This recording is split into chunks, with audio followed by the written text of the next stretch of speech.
Hey everybody, Taylor Lyles with the Greenville Home Builders Association, and this is the Think Big podcast.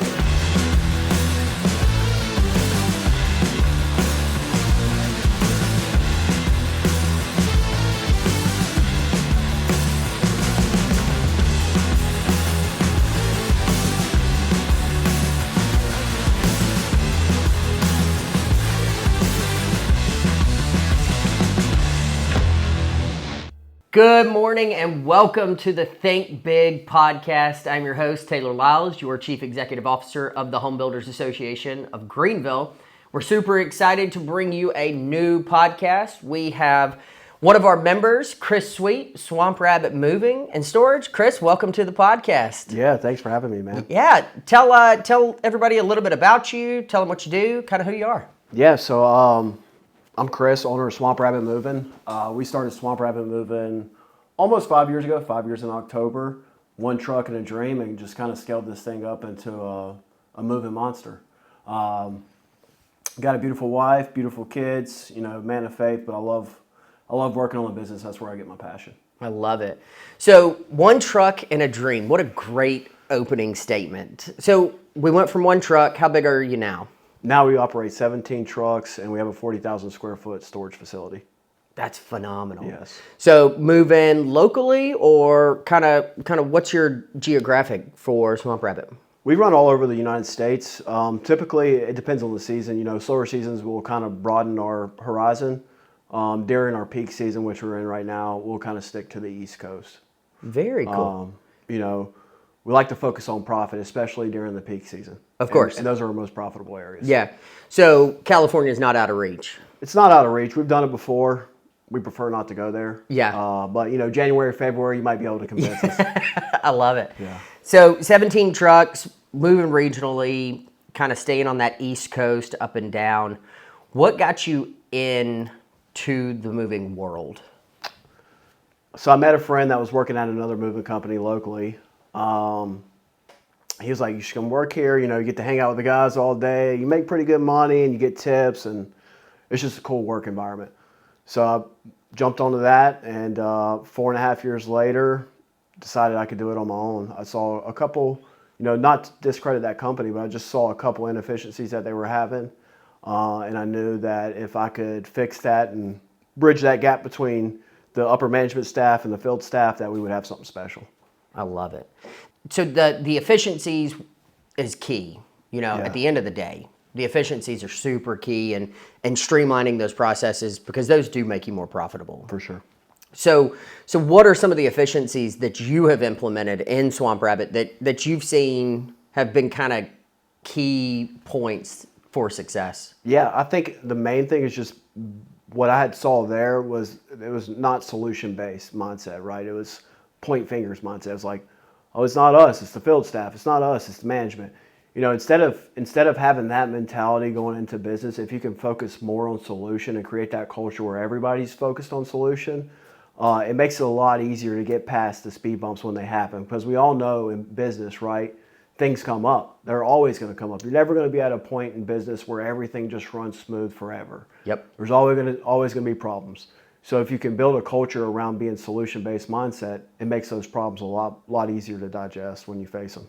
That's a great outlook, because I think what a lot of people do in business right now is they're very reactive. Yes. Instead of that proactive mindset, it's, oh, how do I respond to this break in communication or product not showing up? Or in your case, let's say a piece of furniture gets damaged. Yeah.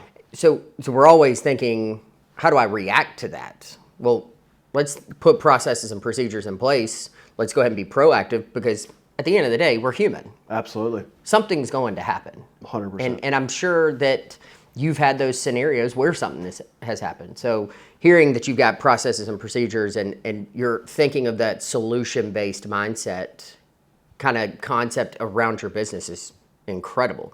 Wish more people would take that approach. Yeah. It's so simple, but it's so hard to grasp, especially in the business, right? Because I didn't always start out like that. It's something that you have to kind of evolve into. Yeah. And be okay taking that leap of faith into that kind of mindset. Yep. One thing that we've tried over years. So I've been at the HBA 8 years now. We've tried to move the association from this reactive mindset to a proactive. But every time I try to do that, what you run into is you never know what county council is going to do. Yeah. You never know what elected officials are going to do. So you're like, all right, we've got these processes in place. We know if they do this, we're going to do this. We know that if they move this piece, we're going to do this. Well, they're moving all kind of things right now. Yeah. I mean, it is wild. Like taking $8 million from Greenville County Schools. Yeah. Like, I don't have a process in place for that. No. So what would you suggest if somebody's in that situation? What's the approach that you would take on that? It's hard to write processes and procedures around people's actions. So I would mainly focus on the process and procedure of how you handle that situation when it comes up. So not thinking about specific situations, but thinking more so of process procedures around when the situation does arise. For example, they make a decision that you weren't ready for. What does it look like when they make that decision? Like, are you having a team meeting? Who's in charge of what? Yep. So instead of doing the guesswork of what their decision is going to be, now you're just building a process around how you're going to handle each and every decision, no matter what it's going to be. Yeah. And I think with that case being based around the HBA, but I think that's applicable Across business. Business in general, whether you're a trades, whether you're a mover, whether you're a builder or a remodeler. Yeah. In our instance, it would be like a difficult customer, right? Like a customer you just can't please no matter what. And we all have those. So we don't know which one that's going to be when we show up. So we don't build a process around a specific job for a specific customer. We just build a process around how we communicate and how we handle those situations. Yeah. So talk to me about the customer side of things in the moving world, because you hit on something that I've always thought is kind of a hot item. Mm-hmm. Managing that customer experience is key in every situation. We talked about it before the podcast. And what is that vetting process like? Does Swamp Rabbit move anybody and everybody that can afford it? Do y'all vet clients? Like, tell me about that. Here recently, we've gotten really good at saying no. It's not always been that way. We would move like when I first started, somebody called me at 7 o'clock. They're like, hey, Chris, I got a dresser to move. I'm showing up at 7:30 to move it, right? Like, I'm taking anything I can get. Here recently, maybe the past 6 or 8 months, we've gotten really good at saying no. We say yes to mostly everybody, but now we have red flag alerts. Yep. We get those alerts. We used to just overprice them, and most of the time they would go away, but sometimes they still book, and you're like, oh crap, like that wasn't supposed to happen. So now we just say, hey, we don't think we're the right fit for you, and vice versa, and that's okay. Yep. And just give them a list of other people, that may be able to help them. Like, we don't want to be arrogant and we don't want to be mean about the situation, but we definitely want to make sure we're protecting our guys and our reputation, because that's more important than any dollar you could put on a move. Yeah, I think that's a very eye-opening kind of moment when you get to in business. And I've talked about this on podcasts before, is vetting and dating that client before you actually engage in it. Yeah. You're going into it. Your timeline is, let's say it's a 8-month build. Well, they're scheduling you well in advance of actually moving. Mm-hmm. So you're still dealing with that client. And like I tell builders, you have the ability to say no. Yeah. You have the ability to fire clients before you engage in contract with them. So getting to that point is super eye-opening for a lot of people, because not everybody is a perfect fit. Let's get real for a second. Are you dumping money into marketing but barely seeing any results? Go Digital can help. Using their marketing matrix, they zero in on your target audience and engage them where it matters the most. Go Digital acts as your full-service marketing team, saving you the hassle and cost of building an entire in-house team or trusting random gurus you found on the internet. It is also important to note that they don't just serve home service businesses. They own one. They've been in your shoes. They know what works because they've lived it. Wondering why I know so much about them? It's because I've been a client for them over a year, and I couldn't be happier with the results. So if you're ready to start winning more leads for less, hit the link in the show notes and schedule a free 20-minute consultation today. Absolutely. And you hit it right on the head. Reputation is key, especially in this market. While everybody says, oh, we're this big city now, we're still small town. Yeah. You know, there's 25, and you can correct me if I'm incorrect. There's 25 plus movers in this town. They can go somewhere else. But being able to know what your value is, know what your worth is, know your standard is key, especially in a service industry world. Absolutely.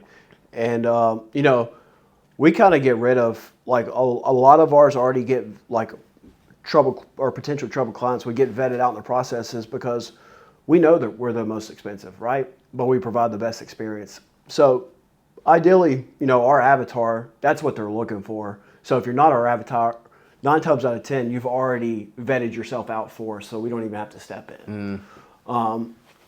You know, I was listening to Alex Ramosi. You know, I don't know if you know who that is, but the guy that I listen to a lot, his podcast, and he said, you know, there's 2 ways to win, right? There's a way to win by being the cheapest and cutting corners, and you can win that way. Just know that you're going to cut corners. You're probably not going to have a great reputation, but you still be able to get a lot of clients because you're cheap. Or you can be the most expensive, right? Yep. And you can pay your guys well. You have the best team. You can provide the best experience. You could have good equipment, brand new equipment, and all that stuff, right? So rather than choosing winning here, we choose winning up here. Yep. And our clients that we typically get love it. You know, they don't even balk at the price. And we're definitely not, we're not even close to probably any other moving company in the area. Yeah. But again, the value that you deliver, it's an experience. Little punny. Yes.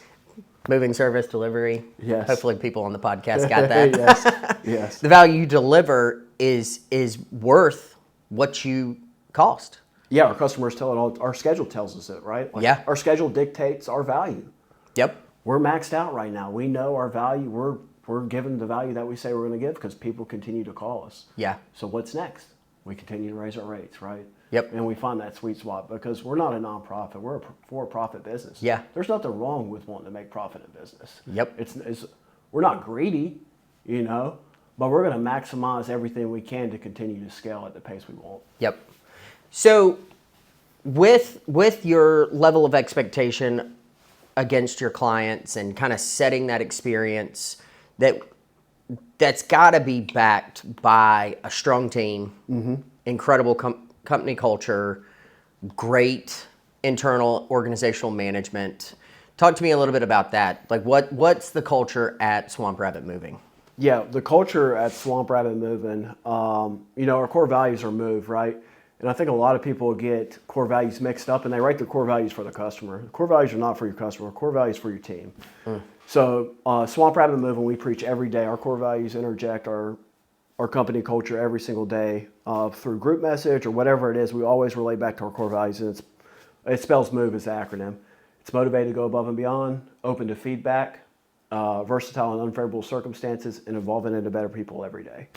So that's kind of what you get when you get a Swamp Rabbit Moving showing up. Like, we're ready. We're there for no matter what. You know, if you accidentally forgot to add 100 boxes, you're going to pay for it. But guess what? We're going to do it with a smile. Yeah. Right? Like, we're there to help you and serve you, and we're versatile. If one of my guys messes up, like, we don't just brush it under the rug. Like, come talk to me or somebody in my middle management. They'll bring them in the office like, hey, we like you and we see so much potential in you, but if this continues to happen, you no longer have a place here, right? Yep. Because we maintain standard. While we're loving and we're empathetic, there's extreme accountability at Swamp Rabbit Moving. We pay the most, we give the most hours, we expect the best. Yep. One of the things that I teach to my upper management too is, like, you know, not everybody's gonna be a mover for the rest of their life, right? And we got a lot of young men that are just in that maturing phase of becoming an adult. And what I want is I don't want everybody to stay at Swamp Rabbit Moving forever, but I want when they leave Swamp Rabbit Moving that they left better, right? Yep.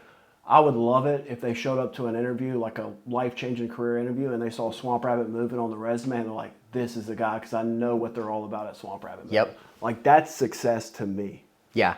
Well, that's incredible. And I don't think I've seen it on when we had the cornhole tournament there. I saw the move, but I don't think I fully understood what it all meant. That's phenomenal. Did you start with that? Is that kind of the... Yeah, no. Okay. About a year in. So I started, typically how everybody starts is for my core values, I wrote them out for my customer. Yep. I can't even remember what they were now because they were just so irrelevant back then. It was just hey, I got core values, you know, they didn't really mean nothing. Yeah. But yeah, probably like a year and a half into it, me and my coach dived into it. We did our mission, our core values, and all that. And our mission statement is to be the largest in South Carolina while maintaining the highest quality to better impact our community. That is going to shift because we got some exciting news I can't talk about quite yet. Oh, a little teaser. But it's going to be a larger scale. Okay. And so we look at our core values as our vehicle to our mission statement. And then we have a vision statement, which is, your big, hairy, audacious goal. Yeah. Which is, to exit in 10 years for X amount of dollars. I love it. Yeah. Listen, that's the key. Yeah. I mean, that's everybody's goal. You want to create a successful business model. Uh-huh. You want it to be fruitful for while you run it. And if the opportunity arises for an exit, Absolutely. you want that multiplier to be strong. Yeah, and I share that with my team, right? Like everybody on my team knows, like that's my goal is I want to sell. Yeah. But I want you to be part of that process and I want you to get a piece of that pie when we get there, right? Yep. And they all understand, like, when you sell a company, like typically everything stays in place, right? Because that's what they're buying. They're buying people. Yep. They're not, 9 times out of 10, they're not buying a company and firing everybody. Correct. The likelihood of me having to stay a couple of years is probably high too. So they all know and they're all bought into that mission because they know as long as they continue to help drive to that mission, they're going to have a piece of that pie when we do exit. Yep. That's stellar. Excuse me. So creating that company culture, setting that expectation, evolved, like you said, year and a half in. What was that turning point for you? Headaches, lots of headaches and frustration. It was, I had that initial thought when I was at the other company to bridge that gap. And it was a little bit tougher than I thought, right? Yeah. Especially when I was like, the first year I was wearing all the hats. I was sales, I was operations, I was driver, I was mover. I mean, I was just doing everything. Yeah. Because I was too afraid to let go and delegate. Yep. That was my baby. So it was frustrating. And then I kind of got to a point where I started delegating. I started getting a little bit of breathing room. I was like, all right, how do I get to where I wanted to be originally? And I'm, just talking through my coach and I always heard core values. I was like, I don't need that crap. Yeah. And then I really truly gave it the thought and the dedication that it needed. And I saw a transformation inside of the company culture. That's incredible. Yeah. I think everybody hits that there's that moment and everybody can go back to it in their mind and they're like, you know what? I was sitting at home. I had just worked a 15, 16-hour day. Yeah. And they just, it's like this light bulb goes off and it's like, all right, I can't keep this going. I can't deliver the quality that I want. The life, my family's suffering from it. I'm suffering from it. So there's that magical moment. So I'm always curious. And, talking to builders, it's typically we got halfway through a house, realized that we overspent, we're waiting on our next draw, and they're like, all right, I got to fix this. Yeah. I got to figure this out. Talking with trades is kind of the exact same thing. I underbid a job, but then another job's coming up next that was going to float this one. So everybody has this moment, so that I'm always curious. Yeah. It was kind of a buildup of moments, right? Like, I was a workaholic. I worked the most hours at the old moving company I was at. Like it was a running joke. It's like Chris works triple hours than anybody else. Like if I'm breathing and I can walk, put me on a job. I'm ready. Yep. And that's kind of what fueled me to gain traction and success. So I'm not downplaying it, but it was a buildup of moments. I had my youngest daughter, 7 days after Swamp Rabbit moving started, so I was dispatching jobs from the hospital. I didn't see her for the first year and a half just because I was in the truck, rolling, working 24/7, whatever. And, my coach was really hounding on me to hire somebody. And I was never good at operations. I realized I was really good at sales. So I was like, screw it, I'm going to hire this operations guy and let him take over that. And then once that first one worked out, it was just like, and I got some breathing room. And I really got to focus and dive in on the business and spend a little bit more time at home. I'm not all about work-life balance. I think it's just more about intentionality. Then it was just like, I can't go back now. Yep. And now, I'm not even needed really. My goal right now is just to continue to set the vision. Yep. And, I'll show up to the office for 2 or 3 hours.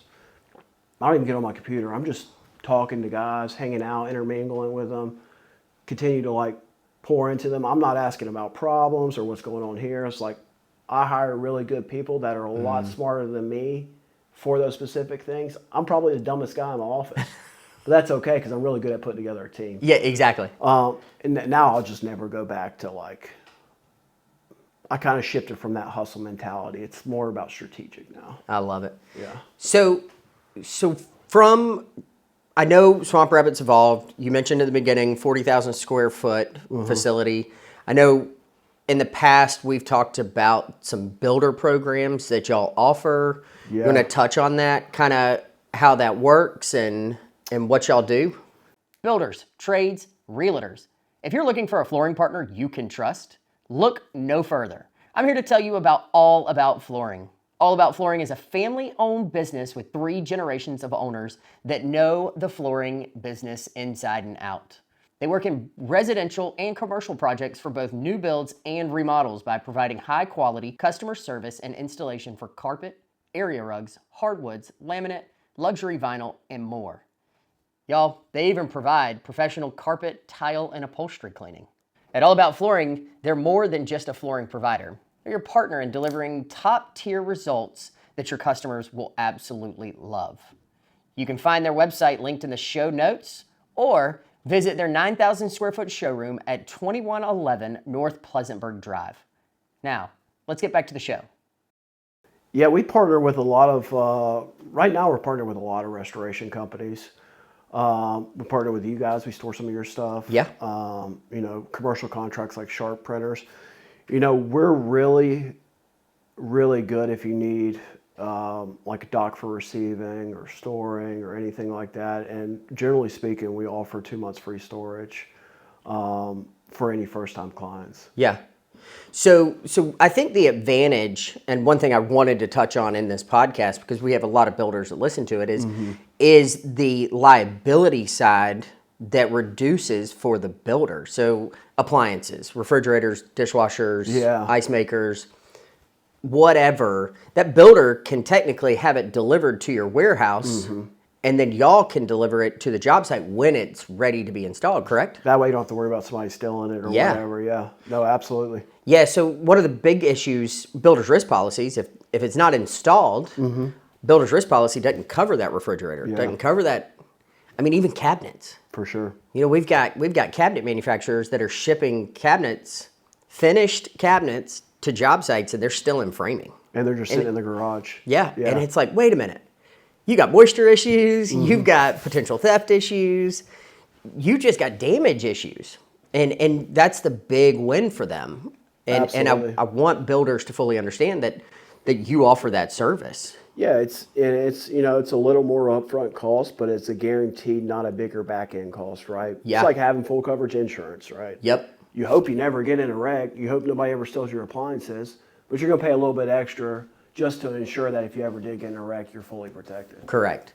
And now, correct me if I'm wrong, the builder can call you, schedule, hey, listen, Chris, I need those cabinets delivered X day. Absolutely. And within a certain time frame, naturally, because y'all are fully booked. Yes. But you can accommodate that. Generally speaking, with our commercial accounts, we're a little more accommodating and a little more willing to go out of the way to make things happen. Yeah, that's fantastic. And with y'all doing the East Coast, Cliffs, Communities, Hartness, you've got just locally, but we've got builders in Cashiers, we've got builders in Tuxedo, we've got builders kind of in that Currahee corridor, right there on that North Georgia line, which that area, you're getting ready to move a lot of people there.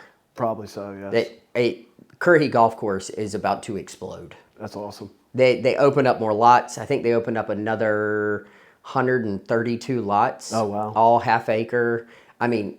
Beautiful course. Yeah. You got water views. You've got water access, but still water views. Yeah. If you ever get a chance to go play out there, or if you ever want to, let me know and we'll go play. Absolutely.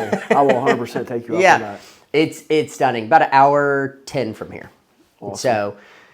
So that's one big advantage. Realtors are also pretty popular in the association. So anything that Swamp Rabbit does for realtors, any incentives, kind of, do y'all have anything running right now? Yeah, so we partner with realtors a ton. And our biggest value add to realtors is that we protect them, right? Like last thing you want to do as a realtor is refer somebody and they just completely screw up and don't make anything right. And it just makes you look bad, right? Like your trust with that client goes out the window. Yep. That's our number one promise to our realtors is we're always going to do what we say we're going to do. And we're always going to show up for that customer exactly how we said we were going to show up for them. So it's a sense of relief. Yep. Number two, also, we have a really cool affiliate program. If any realtors are interested in talking about it, just shoot me a message on Facebook, Chris Sweet. Be happy to talk to you about it. That is one thing I've noticed about you. You are the Facebook king. Every time I see, there's like a moving, there'll be a question on Greenville, South Carolina's page on Facebook, and it's like, hey, who's a mover? There's Chris. Yeah. Well, like I said, at a point in time, you couldn't outwork me, and networking was one thing you couldn't outwork me in. That's phenomenal. Yeah. So builder programs, realtor programs, we talked about remediation companies. That's a huge, especially right now. Yeah. I mean we're still dealing Helene. with some Helene stuff. Yeah. After Helene, we have almost tripled our storage footprint. Really? Just based off remediation. It has been absolutely bananas. I'm sure. Yes. So 40,000 square feet has to fill up pretty quick. It's almost full. Yeah? Yes. Any expansion on that building? Not on that building. The rest of the building is not the ceiling height that we need. So in our space, all our money's made up top. Yep. So we have to have that 31-foot ceiling height. But maybe another location somewhere around storage-wise. I love it. Yeah. So we kind of covered the nuts and bolts of what makes the business tick, kind of who your target audience is. Mm-hmm. What's one big thing that you want the listeners to know about Swamp Rabbit? We're really passionate about giving back to the community that gives to us so graciously. We're involved in a lot of nonprofit stuff, whether it's, unofficial sponsorships, helping just take items to a charity event or donate monetarily, or even me personally, during the school year, I go once a week and mentor kids at Burns High School.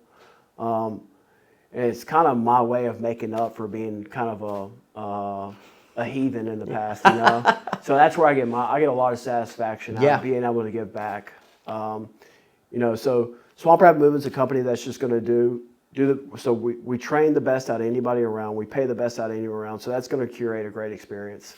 We're always going to do what we say we're going to do, and we always give back to the community. We're not greedy. We want to make sure that, like I said, we're building a community around us. Yeah. I know y'all are heavily involved with Fire Pit Ranch. We are. Yeah. Tell me a little bit about that real quick. Yeah, so Fire Pit Ranch has been something that's been, it's close to my heart. It's a Christian-based ministry that goes into schools and mentors young men from 5th to 12th grade. And generally speaking, the mentors stay with the kid throughout the whole process, which is amazing. That's a huge difference between most mentorship programs. And we just go in and teach young men, and 9 times out of 10, we find out they, majority of them don't have a father figure in their life. Yeah. We just teach them, good core values, how to have a mission, how to, succeed in life. When I first started with my boys, I started 3 years ago. And I didn't really see any transformation until this year. And once you see it, it's like, all that time invested was well worth it. Yeah. I mean, they're making great grades. They're making plans to go to college. They're building business plans. It's a really cool experience. And a lot of these kids, we had a kid in our group, watched his dad shoot his mom while he was in the car. Oh, wow. He was like 4 years old. We watched one kid, his dad shoot his grandma he was keeping. It's just all kinds of crazy stories you would just never even think of. But it's a great organization, and we donate top line revenue to them no matter what. That's stellar. Each month, yeah. Wow. So check it out, Fire Pit Ranch. Fire Pit Ranch. So if builders, realtors, consumers, anybody moving here want to get in touch with Swamp Rabbit Moving, what's the best way? Go online and fill out a quote form. If you're a builder or on the commercial side, I would say email jason@swamprabbitmoving.com, and he'll point you to the right direction for our commercial side. Fantastic. Well, cool. Well, Chris, We appreciate it. Like I said, they're short and sweet. Yeah. We appreciate your time. Absolutely. Hope y'all enjoyed. Be sure to check back on the next episode of the Think Big podcast. Thanks for listening to the Think Big podcast. If you can do me two big favors, if you can subscribe to the podcast to continue getting updates whenever new podcasts drop. And also, if you can scroll to the bottom of the page and just give this podcast a review. We want to continue pushing it out to more people, sharing what we're talking about, and educating more people in the building industry. I would also like to say a huge thank you to two of our sponsors, All About Flooring and Go Digital. If you're interested in sponsoring the Think Big podcast for 2025, be sure to reach out to the HBA of Greenville today. Thanks.